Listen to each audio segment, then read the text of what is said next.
বিকেলের নাস্তায় চায়ের সঙ্গে যদি নিজের হাতে তৈরি করা এরকম বিস্কিট থাকে তাহলে তো আর কোনো কথাই নেই। আসসালামু আলাইকুম এভরিওয়ান, নাইম মমস কিচেনে আপনাদের সবাইকে জানাই স্বাগতম।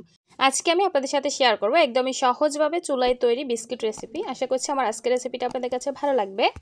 প্রথমে আমি একটা মিক্সিং বোলে নিয়ে নিচ্ছি রুম টেম্পারেচারে থাকা একটি ডিম। এরপর আমি এখানে দিয়ে দিচ্ছি হাফ চা চামচের মতো লবণ, দিয়ে দিচ্ছি আমি এখানে হাফ কাপ চিনি। এবার আমি ডিম আর চিনিটাকে খুব ভালো মতো ফেটিয়ে নিচ্ছি। আমি ডিমটাকে ততক্ষণ পর্যন্ত ফেটে নেব যতক্ষণ না পর্যন্ত চিনিটা খুব ভালো মতো গলে যায়। চিনি আর ডিমটাকে আমি খুব ভালো মতো ফেটিয়ে নিয়েছি আর চিনিটাও একদম মিশে গেছে।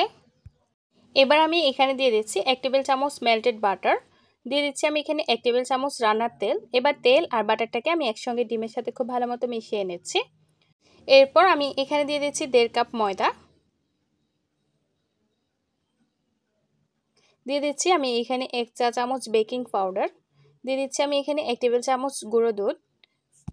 গুঁড়ো দুধটা দিলে বিস্কিটগুলো খেতে আরও অনেক বেশি ভালো লাগবে। এবার আমি শুকনো উপকরণগুলোকে ডিমের সঙ্গে খুব ভালো মতো মাখিয়ে নিচ্ছি।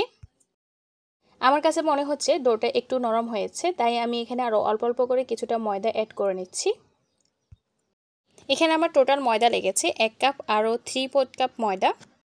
আমার ডোটা একদম রেডি হয়ে গেছে। ডোটাকে আমি একদম নরম বা একেবারে শক্ত করে ফেলিনি, মোটামুটি থিকনেসে আমি ডোটা তৈরি করে নিয়েছি, দেখতে পাচ্ছেন। এরপর আমি পুরোটা ডো নিয়ে নিয়েছি। এবার আমি একটা মোটা রুটি বেলে নিচ্ছি।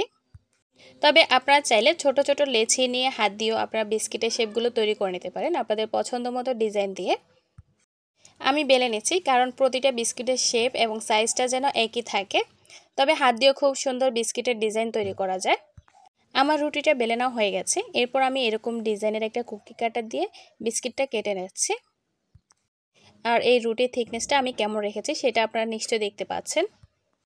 সবগুলো বিস্কিট আমি একইভাবে কেটে নিচ্ছি। এরপর আমি দেখিয়ে দিচ্ছি বিস্কিটের পুরুত্বটা আমি ঠিক কেমন রেখেছি।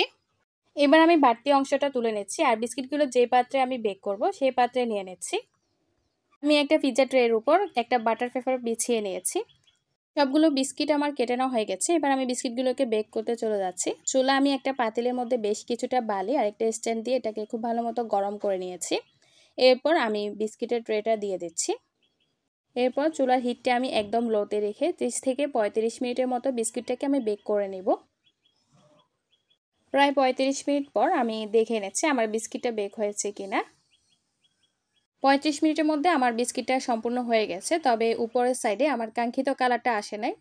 আমি খুবই দুঃখিত। এরপর যে আমার ভিডিওটি একটু স্কিপ হয়ে গেছে। আমি বিস্কিটটাকে উল্টে দিয়ে আমি আরও 5 মিনিটের মতো এটাকে বেক করে নিয়েছি। আর দেখতে পাচ্ছেন উপরের সাইডেও খুব সুন্দর একটা কালার এসেছে। এরপর বিস্কিটটাকে আমি চুলা থেকে নামিয়ে 20 মিনিটের মতো রেখে দিয়েছিলাম। আর দেখতে পাচ্ছেন বিস্কিটটা কতটা মুচমুচে হয়েছে। তো আশা করছি আমার আজকের রেসিপিটা আপনাদের কাছে ভালো লেগেছে। তাহলে আর কথা না বাড়িয়ে বিদায় নিচ্ছি। আসসালামু আলাইকুম।